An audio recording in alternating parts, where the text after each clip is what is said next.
yo intentaré pues transmitir lo que creo Dios tiene para usted hoy. Marcos capítulo 4, qué placer tenerle, sobre todo si estuvo de vacaciones la semana pasada, si no estuvo, si no estaba con nosotros. ¿Está listo Marcos capítulo 4? Vamos a leer desde el versículo 10. Marcos 4, versículo 10. Leemos y luego oramos, ¿le parece? Cuando Jesús se quedó solo, sus seguidores, junto con los 12 discípulos, le preguntaron sobre las parábolas. A ustedes les ha sido dado el misterio del reino de Dios, les decía, pero los que están afuera reciben todo en parábolas, para que viendo, vean pero no perciban, y oyendo, oigan, pero no entiendan, no sea que se conviertan y sean perdonados. También les dijo, ¿no entienden esta parábola? ¿Cómo pues comprenderán todas las otras parábolas? El sembrador siembra la palabra. Estos que están junto al camino, donde se siembra la palabra, son aquellos que en cuanto la oyen, al instante viene Satanás y se lleva la palabra que se le ha sembrado en ellos. Y de igual manera, estos en que se sembró la semilla en pedregales son los que al oír la palabra enseguida la reciben con gozo, pero no tienen raíz profunda en sí mismos, sino que solo son temporales. Entonces, cuando viene la aflicción o la persecución por causa de la palabra, enseguida se apartan de ella.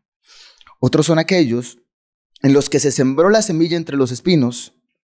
Estos son los que han oído la palabra, pero las preocupaciones del mundo y el engaño de las riquezas y los deseos de las más cosas entran y ahogan la palabra y se vuelve estéril. Y otros son aquellos en que se sembró la semilla en tierra buena, los cuales oyen la palabra, la aceptan y dan fruto, unos a 30, otros a 60 y otros a 100 por uno. También les dijo, ¿acaso se trae una lámpara para ponerla debajo de una vasija o debajo de la cama? No es para ponerla en el candelero, porque no hay nada oculto, sino es para que sea manifiesto, ni nada ha estado en secreto, sino para que salga a la luz. Si alguno tiene oídos para oír, oiga. Además les decía, cuiden lo que oyen. Con la medida con que ustedes midan se les medirá y aún se les dará más. Porque al que tiene se le dará más, pero al que no tiene, aún lo que tiene se le quitará. Dice en Marcos un detalle que no aparece en ninguno de los otros evangelios. Dice que Jesús habla por parábolas para que no le entienda a la gente que no lo sigue. Así que uno siempre pensó que las parábolas eran para que fueran fáciles de entender, ¿no? Las parábolas son historias del Señor que uno dice representan asuntos espirituales, pero Él los pone en historias para que todo mundo se lo entienda.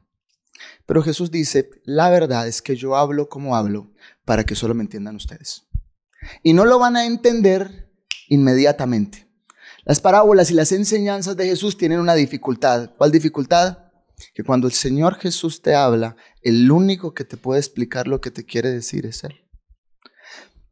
¿Por qué no le pedimos a Dios ahora que Dios nos dé oídos? El mensaje termina así, el que tiene oídos para oír, oiga, que es la manera de decir, solo el que tenga la habilidad de entenderme va a agarrar lo que le acabo de decir. ¿Por qué no le pedimos a Jesús que nos dé oídos para entender? Señor, venimos hoy a la iglesia y necesitamos la habilidad de cuando tú nos quieres hablar, poder entenderte. Señor, algunos de nosotros, la palabra que tú nos estás hablando en este tiempo es urgente. Viene marcada SOS. Es una obligación en este tiempo de nuestra vida entenderla. Así que por favor, haznos gente que te entiende lo que quieres decir. Amén.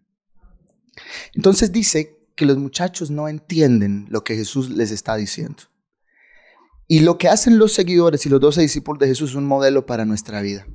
Cuando Jesús me habla y yo no tengo todo claro, tengo que ir a Él. Dice al final, cuídense lo que oigan, porque con la medida, o sea, de la manera, si ustedes alcanzan a entender lo que yo les digo, les voy a dar más. Pero si son hijos míos, si son gente que me sigue, pero cuando les hablo no vienen a preguntar van a terminar perdiendo lo que se les dio. En Mateo aparece esta misma parábola. ¿Acaso se trae una lámpara para ponerla debajo de una vasija o debajo de la cama? No es para ponerla en el candelero, pero en Mateo tiene que ver con otra cosa. En Mateo es para hablarle a la gente del Señor. Aquí lo que quiere decir es que todo lo que Jesús te habla, Él lo quiere colocar en un lugar donde todo el mundo lo vea. Y mire, hay gente entre nosotros hoy, usted sabe si es usted, que lo que el Señor Jesús le quiere decir, usted necesita absolutamente entenderlo. Siempre que alguien se encontró con Jesús en el Evangelio de Juan, siempre, cuando terminaba de hablar con Jesús, quedaba confundido. Y esto es un mensaje. Uno tiene que, cuando Jesús le habla, quedarse con él. Señor, es que yo no entendí lo que me estabas diciendo. No podrías elaborar para que yo... Y Él dice que lo que Él quiere decirte, Él lo va a colocar lo más alto para que siempre lo entiendas. Dice que el sembrador sale a hablar. Este es el mensaje. Jesús sale y le habla a todo el mundo. Y aparece un personaje en la historia que yo no sé si a usted le sorprende, pero a mí me sorprendió. Dice así: el sembrador siembra la palabra, y estos son los que están junto al camino donde se siembra. Son aquellos en cuanto la oyen, al instante viene Satanás y se la lleva. Así que pocas veces aparece Satanás en el Evangelio de Marcos. Es más, apareció para tentar a Jesús y aparece acá. Para dos cosas viene Satanás a tu vida: para tentarte, para que te salgas del camino, o para quitarte lo que Dios te quiere decir.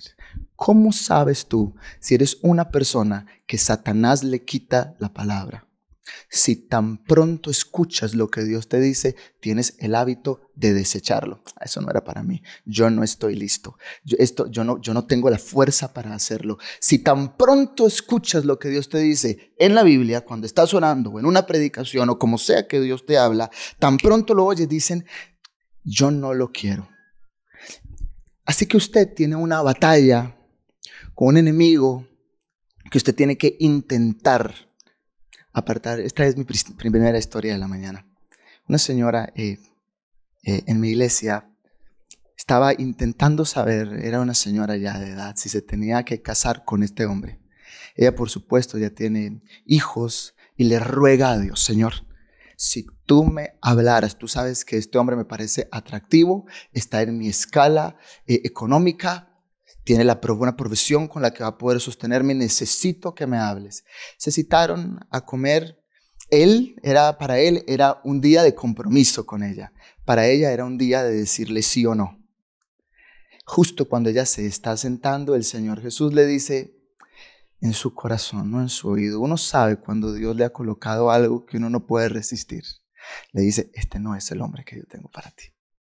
Ella no ha terminado de colocar su traserito en la silla, cuando queda directamente ojo con ojo, y apenas el tipo saca el anillito que le iba a colocar, a la muchacha se le olvidó todo lo que Dios le dijo.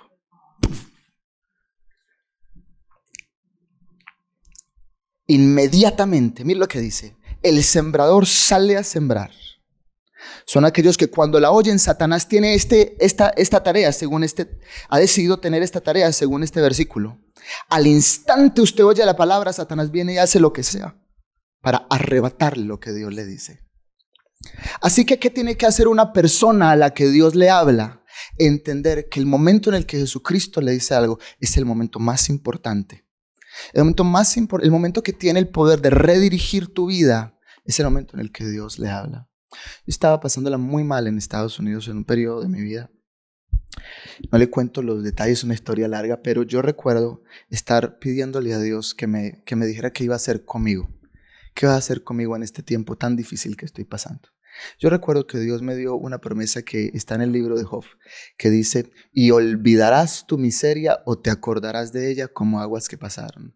Yo recuerdo que ese fue el momento en el que yo dije: mi batalla se acabó. Lo que yo estoy viviendo acaba de terminar. No he salido de mi dificultad, pero Jesús ya habló, se acabó este problema. El momento en el que Dios te habla es el momento más determinante de tu vida.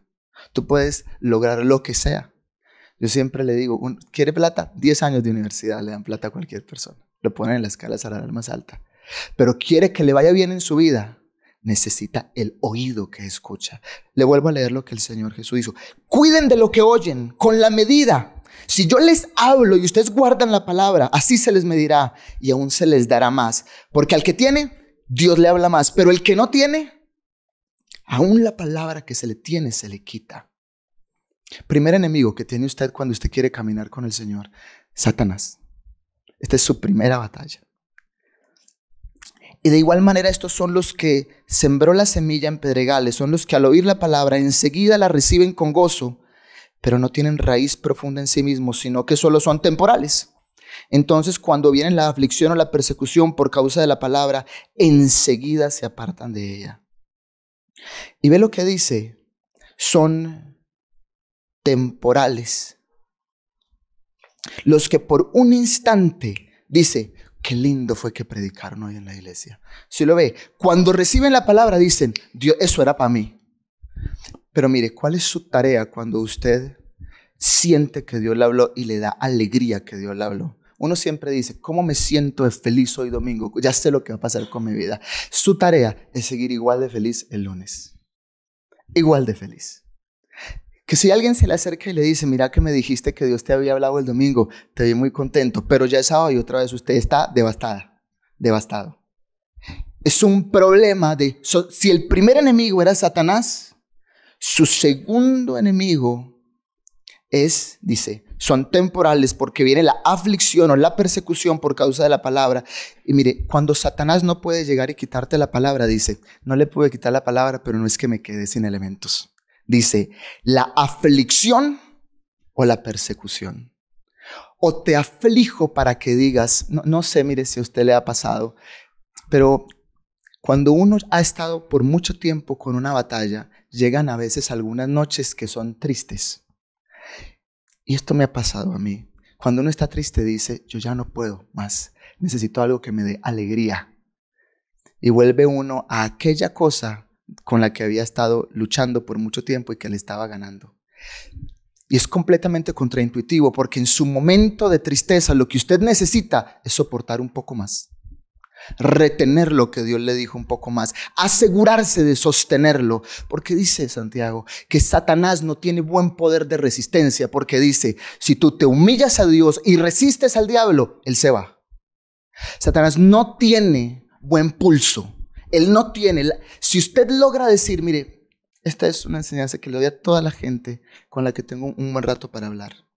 Digo, lo que usted necesita es hacer un compromiso con Dios de que no hay aflicción o persecución que le vaya a apartar de Dios. Dietrich Bonhoeffer, que fue este hombre que a los 35, 37 años toma la autoridad de la iglesia clandestina en el tiempo de la Gestapo en Alemania. Le comienzan a mandar pastores para que los entrene de toda Alemania en lugares bajo sótano, clandestinos, porque lo que hacía el Führer y la SS era que llamaba a todos los pastores, les decía, pueden seguir con sus iglesias, pero van a predicar lo que nosotros decimos. Y este muchacho, 35 años, se resiste y dice, mándeme a todos esos muchachos de este país, yo los entreno. Y una cosa que él hacía era que él decía, a toda la gente que quiere ser entrenada, yo le pido que todos los días elija un versículo, se lo memorice y lo piense por 15 minutos. Lo vuelve, lo escribe, lo piensa hasta que sienta que Dios le habla. Y él decía, el propósito de esto es que usted tenga hábitos que cuando yo le envíe a la aflicción o la persecución pueda seguir adelante. Y algunos de nosotros estamos en unas batallas que quisiéramos descansar, que decimos, ¿quién me diera un alivio de esta batalla? Pero a lo mejor lo que necesitas en la batalla es asegurarte de decir, voy a hacer lo que sea para que no haya aflicción o persecución que me pueda apartar. Estaba predicando en México y me di cuenta que en las cárceles en México a los cristianos les decían lo mismo. Ustedes tienen tanto tiempo que van a escribirse toda la Biblia. Nadie obedecía. Nadie obedecía. Muy poquitos, unos 3. Si habían 300 presos donde yo estaba predicando, había uno de ellos, bajito, morenito, chiquito, el estereotipo mexicano. Y yo me acuerdo que él, siempre que íbamos, yo estuve un mes, cada semana él entregaba a Alberto Acevedo lo que había copiado de la Biblia de esa semana. Mira que esta semana copié Mateo. Mira que esta semana copié Lucas. Mira que esta semana alcancé a copiar 3 cartas de Pablo. A la 4ª semana que fuimos, el tipo no estaba, había salido de la cárcel. Y le dejó los libros que había copiado y le mandó a decir, ni crea que olvidé, yo estoy listo para la libertad. No es el momento, mire, la aflicción o la persecución no es momento para decir, esto no sirvió. Es momento para que usted diga, yo tengo que no ser un cristiano temporal. Dice que, pero no tienen raíz profunda y por eso son temporales. Así que, esta es una pregunta, mi primera pregunta de la mañana. ¿Qué está haciendo usted hoy para tener raíces firmes? Que usted tenga la fe más firme, que cuando otra persona se aparte por su temporalidad, usted diga, es que yo hice un compromiso con Dios, que voy a caminar con Él para siempre. Yo no tengo nada hoy. Me he asegurado de que nada me pueda mover. No hay aflicción, no hay persecución por esto que estoy viviendo, por este camino que tomé. Yo siempre digo, uno nunca ha caminado tanto con Jesús o no ha sido tan obediente hasta que alguien no lo mira a la cara y le diga, usted tan bobo. Usted tan bobo que está yendo a esa iglesia. Usted tan bobo que se deja tratar tan mal. Usted tan bobo, tal. Todo lo que le pueden decir a uno. Persecución por ser de Jesús. Y otros son aquellos que fueron sembrados entre espinos. Estos son los que cuando han oído la palabra, las preocupaciones del mundo y el engaño de las riquezas y los deseos entran y ahogan la palabra. Así que Satanás tiene todavía otra manera. Si la tristeza no te destruye, si la persecución o si él no tenía acceso a tu vida para quitarte la palabra, le queda algo: preocuparte porque no tienes suficiente. Humillarte tanto que digas, esto de ser cristiano ya no lo puedo sostener. Esto estaba sonando muy bien, pero ya no podré con ello. Cuento mi última historia del día. Hay un hombre que era profesor de la Facultad de Medicina, Estados Unidos.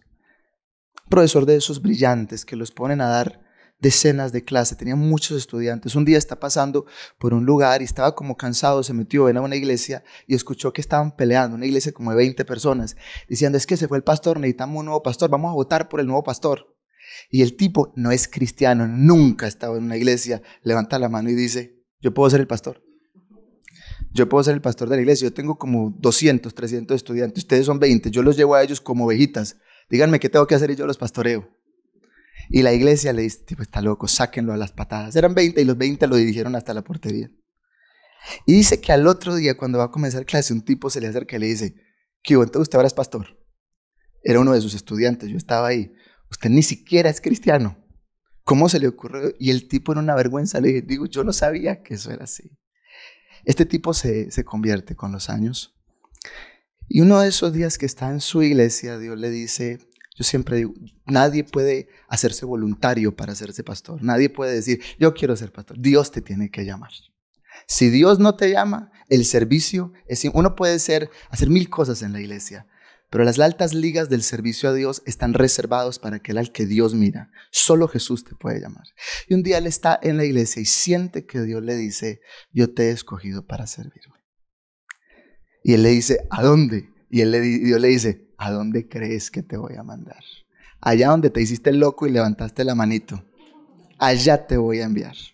Dice este hombre que justo en el tiempo en el que Dios lo estaba llamando, le salió, él anhelaba ser uno de los médicos de la Fundación Rockefeller en New York, que ellos tenían una montaña comprada donde toda la gente de ellos vivía. Y lo llamaron y cuando él está en el avión, Dios le dice en su corazón, no te me hagas el loco, vos sabes que yo ya te elegí. Esto es como la mafia. De aquí se sale muerto. Y le dice, entonces, ¿qué hago? Este es el sueño de mi vida, le dice. Miles de personas alegrarían porque les pagan como $1 millón, les colocaban una casa en esta montaña, todo, le compraban lo que ellos quisieran. Y él le dice, ¿por qué no me dejas a mí los detalles y tú les dices que no? Van y justo la persona que lo recibió en la portería de la fundación era el médico que él más admiraba, un argentino, un investigador súper famoso, y él le dijo, vengo a preguntarte, ¿qué quieres? Yo soy el negociador de la fundación hoy. Y entonces él le dice, ¿cuánto me van a dar de salario? Y él le multiplicó por 10 porque él quería hacer lo imposible. Él no tenía los pantalones para decir que no. Entonces le dijo, ¿qué tal si yo les pido mucho para que ellos me digan que no? Y Dios estaba ahí diciendo, así no es lo que te dije. Le dijo, ustedes me ofrecen 1, yo les pido 10. Le dijo, yo sé que todo el mundo tiene que vivir en la montaña, pero yo quisiera vivir en otra casa y que ustedes me la pagaran. Y ellos le comenzaron a decir, él iba y preguntaba y le decían, claro que sí, y volvía y le decía, sí, le dicen que sí. Y en un momento comenzó a pedir para la esposa, quiero que también le paguen entonces a mi esposa, quiero que también le ofrezcan todo. Y en un momento el tipo le dice al argentino, estás estirando mucho esto. Y él le dice, lo que pasa es que yo me hice cristiano y a usted esto no le importa, pero Dios me llamó. Dígales que no. O me dejan vivir allá en California y me llevan todos los materiales y me pagan el salario que le dije, o le digo que no puedo. Y el tipo dice, eso es imposible, pero ¿por qué no me dejas preguntar? Va y pregunta, lo dejaron vivir en California, le dieron el salario a él, le dieron el salario a su esposa, le pagaron todo lo que quiso. Y cuando salió, Dios le dijo, siempre confía en mí. Siempre confía en que yo tengo toda tu vida en mis manos. Siempre confía en que si yo te digo que no es para herirte, sino para prosperarte. ¿Cuál es el problema? Dice, y los deseos de las demás cosas entran y ahogan la palabra y se vuelve estéril. ¿Para qué Satanás te tienta con posesiones? Para que tú digas, es que esto vale más que lo que Dios me está pidiendo que haga. Es que esta plata, este sueño, esto tan grande, vale mucho más de lo que yo anhelaría para mí mismo. Y mire, yo vengo a hablarle especialmente a usted hoy, que está hoy tentado entre la palabra de Dios, las manos de Satanás, la aflicción o un anhelo de una riqueza. ¿Cómo sabe usted si usted está en este momento? Si la palabra de Dios ha tenido en los últimos meses o años fuego en su corazón, ha logrado cambiarle. Le vuelvo y le leo esto. Cuídese de lo que oye. Con la medida que usted mide, se le medirá y aún se le dará más. Porque al que tiene, al que sabe oír, se le hablará más. El punto es que usted va a crecer en su vida. Pero al que no tiene, el que no sabe preguntar, el que no quiere la voz de Dios, aún lo poquito que tiene, se le quitará. Y no es que Dios se lo quita. ¿Se vio quién era el que quitaba en la historia? Satanás. Si usted no aprende a oír lo que Dios le dice, con el tiempo usted va a decir, es que a mí Dios no me habla. Yo he escuchado tanta gente eso. Es que a mí Dios no me dice nada. Pero la historia dice que el sembrador sale a sembrar todo el tiempo. Jesús todo el tiempo le quiere hablar a sus hijos. ¿Y qué tienen que hacer los hijos? Yo quiero escuchar. Nunca es fácil este proceso. Nunca es fácil. Le voy a decir un ejemplo de cuando uno se puede confundir. Tengo alguien de la iglesia hace muchos años. Me dice, Sergio, es que Dios me había dicho con una promesa en la Biblia que a mí no me iba a pasar nada. Esto creo que está en el Salmo 111. No tendrás temor de malas noticias. Lo que eso quiere decir es que cuando llegue una mala noticia, no vas a temer a ella, ¿cierto? No le vas a temer a la mala noticia que viene porque Dios está contigo. Pero mi amigo había entendido que nunca le iba a pasar nada malo. No tendrás temor de malas noticias, o sea, nunca va a llegar una mala noticia a tu vida. Es tan fácil confundirse. Tan fácil confundirse de lo que Dios me quiere decir. ¿Qué hace una persona? No dice, es que yo soy profeta. A mi Dios me habla y yo escucho. No, ninguno de nosotros está exento de tener que ir a Jesús a decirle, ¿por qué no me hablas? Le ruego que levante conmigo su mano derecha y le vamos a decir a Jesús, Señor, haznos una iglesia que te sepa escuchar. Hazme una persona que cuando tú me hablas, yo sé oírte. Dame la humildad para ir a ti a preguntar. Yo quiero escuchar tu palabra. Quiero escuchar lo que tú me dices. Quiero entenderte que Satanás, ni la aflicción, ni la persecución, ni las ganas de dinero, ni las ganas de una mejor vida me logren apartar de ti. Yo quiero ser un cristiano que no sea temporal, Yo quiero un cristiano que da fruto. Que con el tiempo mire para atrás y diga, mira, a pesar del golpe yo he seguido creciendo, ahora tengo más fe, más fuerza, ahora logro permanecer. Yo quiero ser un cristiano que tenga historia con Dios, que mire atrás y diga, nada de lo que Satanás quiso hacer contra mí lo logró. Yo he logrado permanecer en los caminos de Jesucristo, he permanecido. Señor, que seamos una iglesia firme. Amistad Cristiana, le bendigo con firmeza. Con no ser temporal, sino dar mucho fruto, que diga, wow, ¿cómo ha hecho Dios en mi vida? En mi economía, en mis emociones, en mis relaciones. Cómo he logrado crecer. Cómo soy ahora mucho, porque escuché, porque fui humilde y le pregunté a Jesús, ¿me podrías clarificar? Yo necesito escucharte. En el nombre de Jesucristo, amén. De cómo escuchemos tendremos fortaleza, y de cuánto escuchemos le garantizaremos un futuro sano, estable y en paz a esta iglesia. Les amamos profundamente, corriendo por el Señor Jesucristo.